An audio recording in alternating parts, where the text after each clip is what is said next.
Kapan yang ada surat mediasi? Permintaan mediasi.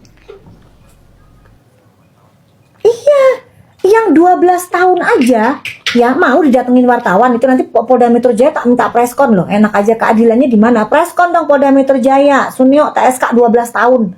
Nah, itu jelas itu. Emang ini harus dikawal sama media, harus dikawal sama masyarakat.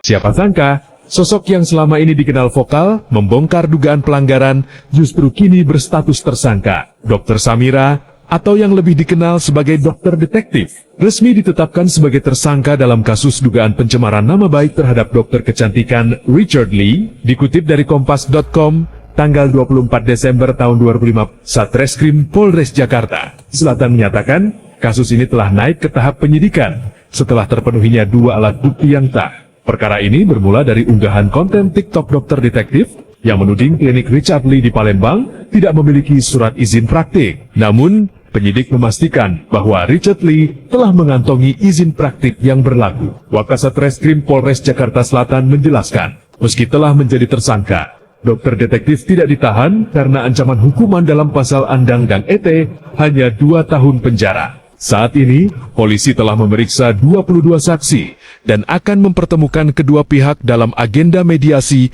pada 6 Januari 2026. Jika mediasi tidak membuahkan kesepakatan, proses hukum akan terus berlanjut dengan pemeriksaan tersangka. Kapan yang ada surat mediasi? Permintaan mediasi. Iya, yang 12 tahun aja ya mau didatengin wartawan. Itu nanti Polda Metro Jaya tak minta preskon loh. Enak aja, keadilannya di mana? Preskon dong Polda Metro Jaya. Sunio TSK 12 tahun. Nah, itu jelas itu. Emang ini harus dikawal sama media, harus dikawal sama masyarakat. Kalau nggak balikin duit, iya. Masa tiba-tiba yang 2 tahun tiba-tiba bisa kayak begitu, yang 12 tahun sunyi senyap? Ayo, berarti ada apa? Ada apa nih? Ya pokoknya begitu dia pemanggilan TSK, tangkep lah. Harusnya orang 12 tahun loh, ditangkep lah dia bisa merusak bukti loh. Sampai detik ini pun dia nggak melakukan penarikan terhadap tomat busuknya dia itu, masih ada. Masih ada. Harusnya dia ditahan. Gitu loh, 12 tahun wajib Sunio ditahan, nggak peduli pokoknya Doti. Nggak peduli, harus ditahan itu orang manusia satu itu. Kalau nggak dia fitnahnya terus tuh, gitu loh. Yang 2 tahun yang nggak ditahan aja, beritanya sudah kemana-mana dibayarin sama buzzer sama Sunio. Nah ini maksudnya apa wajib lapor? Yang 12 tahun aja lo tahan dong. Gitu. Apa sih aparat ini harusnya adil dong, APH. Ya wes, oke. Heran Dok TV ini, bingung ini maksudnya apa sih Sunio ini bikin jengkel gitu. Harusnya kan aparat penegak ini harusnya ini adil gitu loh. Kalau misalnya sekarang kayak begini kondisinya, tahan, ayo gitu. Nggak ngerti deh. Kok ngerti gitu loh. Cuman harus adil aja, maksudnya nggak ada masalah, adil gitu loh. Kok tiba-tiba berita wajib lapor? Dari mana wajib lapor? Orang kita kagak ada wajib lapor ya. Gimana sih ini mereka ini? Dan yang ngomong penyidik ya itu. Ada nanti, tungguin aja beritanya, tungguin aja. Betul ya, oke. Enggak, kalau kan enggak ada, kalau selalu fakta by data, semuanya kan ada. Surat-suratnya di TSK 12 tahun itu kan udah jelas makanya, ya kan? Siap, oke. Nah ini makanya, ini barusan ngerti nggak yang ini, apa namanya, FYP yang sekarang? Iya, dibikinnya adoptif ini, apa namanya, itu ditahan, media kerjaannya si Suneo, bujer. Ih, bener-bener banget ya, kalau ketemu dia tuh mediasi pengen tak untel-untel udah mukanya dia, pengen tak tarik-tarik, itu bener sumpah.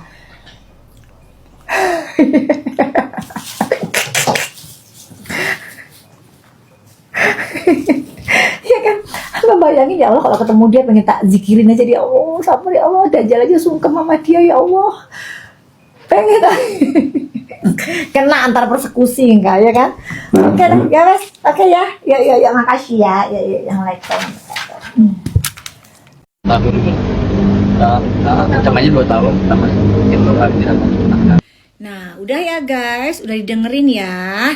Jadi Doktif itu sebagai TSK di Polres Jakarta Selatan, dugaannya apa? Undang-undang ITE pencemaran nama baik dengan ancaman 2 tahun.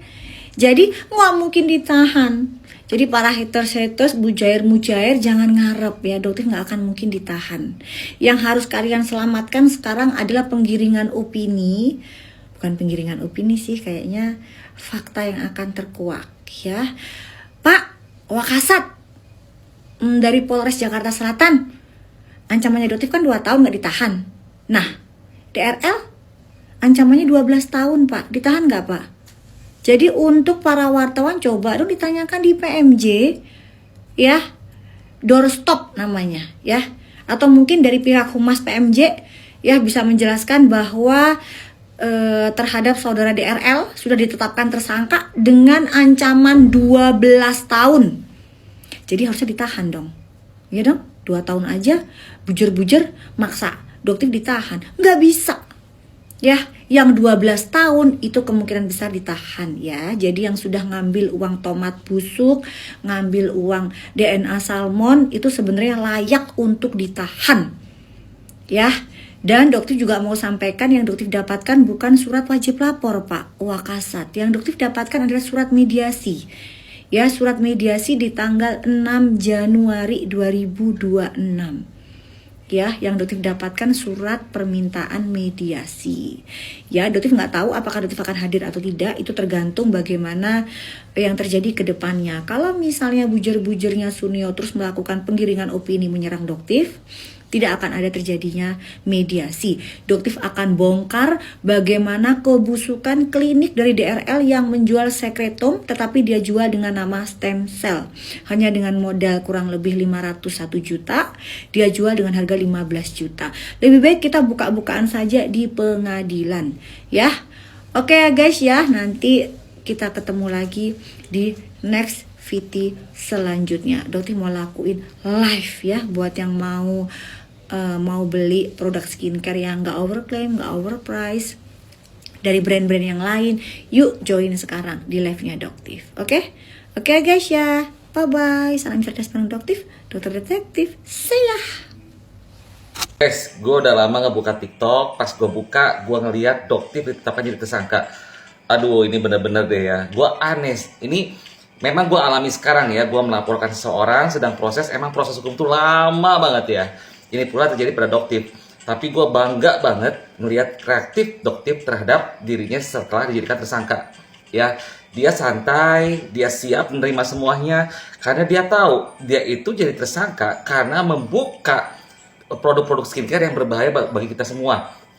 Tersangka di mata hukum tapi pahlawan di depan masyarakat. Bener nggak? Itu menurut gue pribadi loh.